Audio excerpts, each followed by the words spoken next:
ದ್ವಾರಕಾನಾಥ ಭವನದಲ್ಲಿ ನಡೆಯುತ್ತಿರುವ ನಮ್ಮ ಗುರುಗಳ ದಿಗ್ವಿಜಯೋತ್ಸವಕ್ಕೆ ಬೆಂಗಳೂರು ದಕ್ಷಿಣ ಕ್ಷೇತ್ರದ ಲೋಕಸಭಾ ಸದಸ್ಯರಾದ ನಮ್ಮ ತೇಜಸ್ವಿ ಸೂರ್ಯರವರು ಇಂದು ಆಗಮಿಸಿ ನಮ್ಮ ಗುರುಗಳ ವಿಶೇಷ ಆಶೀರ್ವಾದವನ್ನು ಪಡ್ಕೊಂಡು ಅವರಿಗೆ ಹೇಗೆ ಅನಿಸ್ತು ನಮ್ಮ ದಿಗ್ವಿಜಯೋತ್ಸವದ ಬಗ್ಗೆ ಮತ್ತು ನಮ್ಮ ಚಾತುರ್ಮಾಸದ ಬಗ್ಗೆ ಆಗಲಿ ದ್ವಾರಕಾನಾಥ ಭವನ ಬಗ್ಗೆ ಆಗಲಿ 45 ವರ್ಷದ ನಂತರ ಗುರುಗಳು ನಮಗಿಲ್ಲಿ ಚಾತುರ್ಮಾಸವನ್ನು ಅನುಗ್ರಹಿಸಿದ್ದಾರೆ. ನಿಮ್ಮ ಒಂದು ಅನುಭವ ಏನಂತ ನಮ್ಮ ಪರ್ತಗಾಳಿ ಮಠದ ಎಲ್ಲ ವೀಕ್ಷಕರಿಗೆ ನಮ್ಮ ಶಿಷ್ಯವರ್ಗದವರಿಗೆ ನೀವೊಂದು ಹಂಚ್ಕೊಳ್ಬೇಕಂತ ನಾವು ಕೇಳ್ತಾ ಇದ್ದೀವಿ. ಎಲ್ರಿಗೂ ನಮಸ್ಕಾರ. ಎಲ್ಲ ಮಠದ ಭಕ್ತರಿಗೆ ಚಾತುರ್ಮಾಸ್ಯದ ಈ ಸಂದರ್ಭದಲ್ಲಿ ನನ್ನ ನಮಸ್ಕಾರಗಳು. ಗುರುಗಳು 45 ವರ್ಷಗಳ ನಂತರ ಬೆಂಗಳೂರಿನಲ್ಲಿ ಬಂದು ಚಾತುರ್ಮಾಸ್ಯ ವ್ರತವನ್ನು ಸಂಪನ್ನ ಮಾಡಿ ನಮ್ಮೆಲ್ಲರಿಗೂ ಆಶೀರ್ವಾದವನ್ನು ಇವತ್ತು ಕರುಣಿಸಿದ್ದಾರೆ. ಇವತ್ತು ದಿಗ್ವಿಜಯೋತ್ಸವ ಇವತ್ತು ನೆರವೇರುವಂಥದ್ದಿದೆ.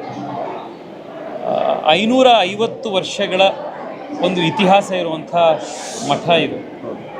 550 ವರ್ಷ ಅವಿಚ್ಛಿನ್ನವಾಗಿ ಒಂದು ಅನ್ಬ್ರೋಕನ್ ಟ್ರೆಡಿಷನ್, ಅನ್ಬ್ರೋಕನ್ ಲೀನಿಯೇಜ್ ನಡ್ಕೊಂಡು ಬರಬೇಕು ಅಂತಂದರೆ ಅದು ಹಿಂದೆ ಎಷ್ಟು ಶಕ್ತಿ ಇರಬೇಕು, ಎಷ್ಟು ಜನರ ಶ್ರದ್ಧೆ ತಪಸ್ಸಿರ್ಬೋದು ಅಂತ ಯೋಚನೆ ಮಾಡ್ಬೋದು.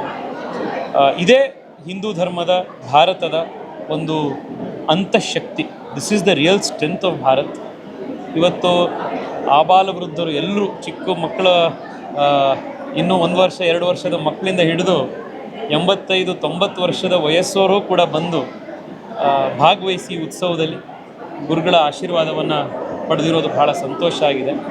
ನನಗೆ ವೈಯಕ್ತಿಕವಾಗಿ ಬಸವನಗುಡಿಲೇ ಹುಟ್ಟಿ ಬೆಳೆದಿರೋನಾದ್ರಿಂದ ದ್ವಾರಕಾನಾಥ ಭವನ ಆಗಲಿ, ಇಲ್ಲಿನ ವಾರ್ಷಿಕ ಗಣೇಶ ಉತ್ಸವ ಆಗಲಿ, ಅನಂತನ ವ್ರತ ಆಗಲಿ, ಇದು ನಮಗೆ ಇಯರ್ಲಿ ಕ್ಯಾಲೆಂಡರ್ ಆ್ಯಕ್ಟಿವಿಟಿ.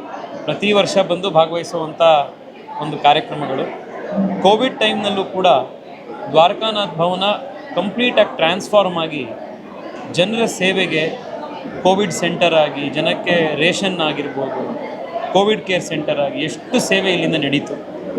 ಎಲ್ರಿಗೂ ಮತ್ತೊಮ್ಮೆ ಚಾತುರ್ಮಾಸದ ಶುಭಾಶಯಗಳು.